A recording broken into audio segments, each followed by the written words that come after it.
옛날 예적 한국의 옥천 지역에는 신비로운 바람의 전설이 전해 내려오고 있었다. 이곳은 높은 산과 맑은 계곡이 어우러져 천혜의 자연경관을 자랑하는 곳으로 주민들은 대대로 그곳의 자연을 중시하며 조상, 대대로 전해 내려오는 전설을 간직하고 있었다. 전설에는 옥천의 높은 산 깊숙한 곳에 바람의 신이 살고 있다고 했다. 이 바람의 신은 사람들에게는 보이지 않지만 언제나 적절한 바람을 불어 대지를 살찌우고 사람들의 생활을 돕는다고 전해졌다. 특히 가뭄이 심하게 오거나 태풍이 몰아치려 할 때는 이 바람의 신이 적절히 바람을 조절해 피해를 최소화하곤 했다. 옥천의 중심부에는 이 신의 공덕을 기리기 위한 작은 신사가 있었는데 이곳에서는 매 봄과 가을에 바람의 신을 위한 제사가 열렸다. 이 제사에서는 마을의 장로들이 중심이 되어 특별한 의식이 치러졌으며 주민들은 한데 모여 제사를 돕고 축제가 열렸다. 축제에서는 풍요를 기원하는 춤과 노래가 이어지고 고유의 전통 음식과 놀이가 이어졌다. 그러던 어느 날 마을에 새로운 젊은이가 이사 오게 되었는데 그의 이름은 철수였다. 철수는 도시에서 자라난 탓의 전통과 자연의 조화에 대해 잘 알지 못했다. 그는 바람의 신에 대한 이야기를 들었을 때 처음에는 크게 관심을 두지 않았다. 그러나 시간이 지나면서 그는 옥천의 푸른 풍경과 사람들의 따뜻한 마음에 점차 매료됐다. 어느 날 철수는 마을의 장로인 김 할아버지와 대화를 나누다 바람의 신에 대해 이야기를 듣게 되었다. 김 할아버지는 철수에게 말하였다. 바람의 신은 우리 모두가 고마워해야 할 존재란다. 그 덕분에 우리는 항상 곡식이 잘 자라고 태풍으로부터 보호받을 수 있었지. 하지만 이 신은 언제나 자연과 사람의 조화를 중요히 여긴단다. 그렇게 할 때만이 진정한 힘을 발휘하니까. 이 이야기는 철수의 마음에 깊이 박혔고 그날부터 그는 마을 사람들과 함께 신성한 바람을 존중하게 되었다. 그러던 중 어느 해 여름 전무후무한 가뭄이 마을을 덮쳤다. 푸른 마르고 논밭은 거북등처럼 갈라졌다. 마을 사람들은 이전보다 더 많은 제사를 준비하기 시작했고 바람의 신에게 도움을 구하였다.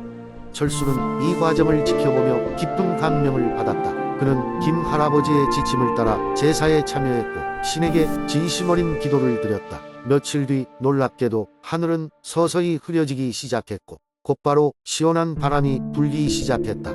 이윽고 오랫동안 기다려왔던 비가 마침내 쏟아지기 시작했고 옥천의 모든 곡식과 식물들은 활기를 되찾았다. 그 이후로 철수는 옥천의 진정한 가족이 되었다. 그는 바람의 신을 믿으며 마을 사람들과 함께 자연에 순응하게 되었고 세대가 지나도 전통이 계속 이어지도록 노력하였다. 그리고 매년 봄과 가을마다 그는 바람의 신의 제사를 준비하며 마을의 번영과 평화를 기원하는 또 다른 한 명의 장로가 되었다. 이렇게 옥천의 바람의 신 전설은 사람들에게 자연의 힘과 신비를 일깨워주며 조화롭게 살아가는 삶의 중요성을 깨닫게 하였다. 철수의 이야기는 그 후로도 오래도록 계속되어 내려오며 사람들에게 깊은 교훈을 전해주곤 했다. 두 번째 이야기. 옛날 예적 강릉 해안 근처에 작은 마을이 있었어요. 이 마을은 파랗게 빛나는 동해를 끼고 있어 많은 어부가 바다에서 생계를 이어갔습니다. 하지만 바다는 언제나 늘 평화로운 것이 아니었어요.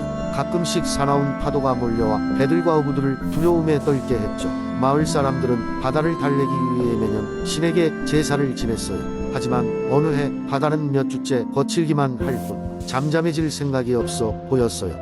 어부들은 움츠러들었고 마을 사람들은 전전긍긍하여 걱정했습니다. 이 마을에는 작은 소년이 하나 살고 있었어요. 그의 이름은 준서였고 그는 항상 작고 약해 보여 다른 아이들에게 놀림을 당했어요.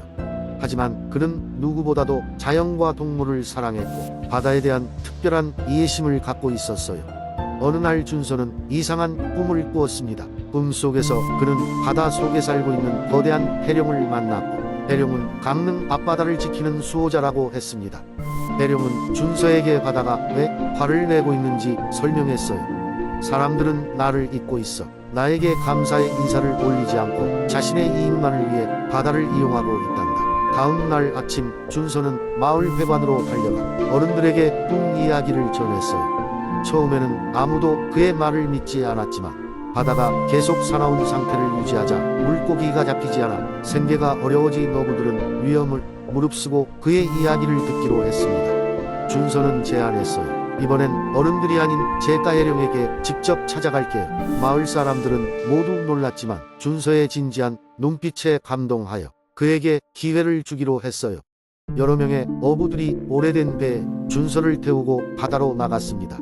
그날은 신기하게도 바다가 고요했습니다. 준서는 바다 위에서 그는 해령에게 바친 선물로 만든 작은 목각 인형을 바다에 던졌습니다. 그러자 물결이 일렁이기 시작했고 해령이 준서 앞에 모습을 드러냈습니다. 해령은 고개를 끄덕이며 준서의 용기를 칭찬했습니다. 그리고는 바다를 떠도는 온갖 이야기와 지혜를 들려주었습니다. 그날 이후 준서는 해령의 친구가 되었고 바다는 다시 조용히 물결쳤습니다. 어부들은 다시 바다로 나가 물고기를 잡았고 마을은 번창했어요. 이제 마을 사람들은 매년 해령에게 감사 인사를 잊지 않았습니다. 그리고 소문처럼 이 이야기는 강릉의 전설로 남아 모든 사람에게 바다의 신비로움과 자연에 대한 존경심을 일깨웠습니다. 특히 해풍이 부는 밤에는 아이들이 부모의 무릎 위에서 이 이야기를 듣고는 했습니다. 해령과 소년 준서의 우정은 영원히 강릉 바다 위에서 빛나고 있었습니다. 세 번째 이야기. 옛날 한국의 북쪽에 위치한 철원이라는 작은 마을에는 겨울이 오면 항상 신비로운 일이 일어난다고 전해져 왔습니다. 마을 사람들은 그곳을 신비한 겨울 정원이라고 불렀는데 그 이유가 있었습니다. 겨울이 찾아오면 마을 주변에 나무와 숲이 살아 움직이는 것처럼 보였기 때문입니다. 겨울이 시작되면 철원은 눈밭이 되고 강물은 얼어붙지만 이상하게도 밤이 되면 숲속의 나무들이 형형색색의 빛을 내며 춤추기 시작했습니다. 이 놀라운 현상은 수백 년간 이어져 내려왔지만 그 이유를 정확히 아는 이는 아무도 없었습니다. 어느 해 겨울 철원 마을에 한 젊은 학자가 방문했습니다. 그의 이름은 정연이었고 그는 자연현상에 대해 연구하는 것을 생업으로 삼고 있었습니다. 정연은 마을 사람들이 이야기하는 신비한 겨울 정원에 큰 흥미를 느꼈고 그 비밀을 풀기 위해 매일 밤 숲을 탐험했습니다. 어느 날 밤 그는 숲속 깊숙이 들어가다가 눈 내린 땅 속에서 반짝이는 작은 구슬 하나를 발견했습니다. 그 구슬은 오로라처럼 색깔이 변하며 빛을 발하였고 이상하게도 정연의 손에 당차 따뜻해졌습니다. 갑자기 그는 이상한 소리를 들었습니다. 그것은 마치 나무들이 서로에게 이야기를 전하는 듯한 부드러운 속삭임이었습니다. 정연은 그 구슬이 이 숲의 비밀을 풀 수 있는 열쇠라는 것을 직감했습니다. 그는 마을로 돌아와 마을 어르신들에게 그 구슬을 보여주었습니다. 마을의 촌장은 그 구슬을 보자마자 할아버지에게서 들었던 전설을 떠올렸습니다. 수백 년 전 철원의 땅에는 자연의 수호신이 살았고 그 수호신은 이 작은 구슬을 통해 자신이 만든 환상적인 세계를 마을 사람들에게 보여주었다고 합니다. 정연과 마을 사람들은 함께 숲속에 다른 구슬들을 찾기 시작했습니다. 구슬들은 마을 곳곳에 흩어져 있었고 점점 더 많은 구슬들이 모일수록 숲은 더욱더 아름답게 빛났습니다. 이윽고 모든 구슬이 모였을 때 숲은 활짝 열린 비밀의 정원이 되었고 나무들은 사람들에게 자연의 하모니 속에서 춤추는 법을 보여주었습니다. 마을 사람들은 이로써 자연의 소중함과 자연과 함께하는 삶의 가치를 되새겼습니다. 정연은 자신의 연구를 마치고 마을을 떠났지만 철원에서의 경험은 그에게 평생의 소중한 기억으로 남았습니다. 정연은 자신의 연구 논문에 이렇게 적었습니다. 철원의 겨울 숲은 그 자체로 하나의 놀라운 생명체이며 자연의 신비로움을 품고 있다. 그 이후로도 철원의 겨울 정원은 매 겨울 사람들에게 잊지 못할 아름다움을 선사하며 자연과 인간이 조화를 이루는 방법을 가르쳐 주었습니다.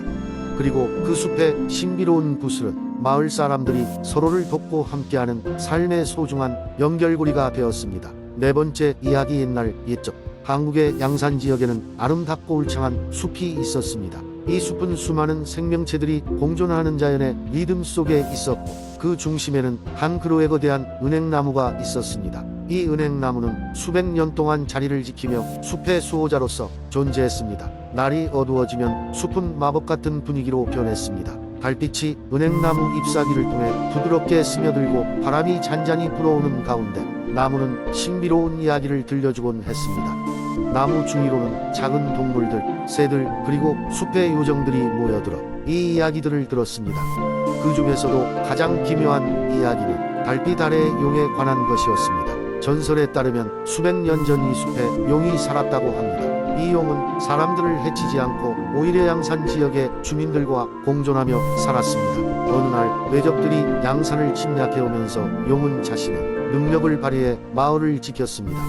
그로 인해 마을 사람들은 깊은 감사를 표했고 용은 그 대가로 영원히 숲의 은행나무 안에 자신의 영혼을 담아둔 채 사라졌다는 것이었습니다. 하지만 용은 가끔씩 달빛이 가장 밝은 밤에 다시 나타나곤 했습니다. 그때마다 숲은 은은한 빛으로 물들었고 용의 형상이 잠시나마 나타났습니다. 사람들은 이것을 기념하여 매년 달빛 축제를 열어 용과 자연의 조화를 기렸습니다. 마을 사람들은 달빛 축제 동안 숲에 들어와 숲의 요정과 동물들에게 음식을 나눠주고 용에게는 아름다운 노래와 춤으로 감사의 마음을 표현했습니다. 이러한 이야기들은 세대를 거쳐 계승되면서 양산의 전설이 되었습니다. 사람들은 은행나무를 신성시하며 그 주변을 깨끗이 배려했고 마을 어린이들은 나무 주변에서 재밌는 놀이를 하며 자라났습니다. 시간이 흐르면서 양산 지역은 발전하고 변화했지만 달빛 아래의 용에 대한 전설은 여전히 사람들 마음속 깊이 남아 매년 축제를 통해 그 유산을 이어가고 있습니다. 오늘날에도 이 전설은 사람들에게 자연의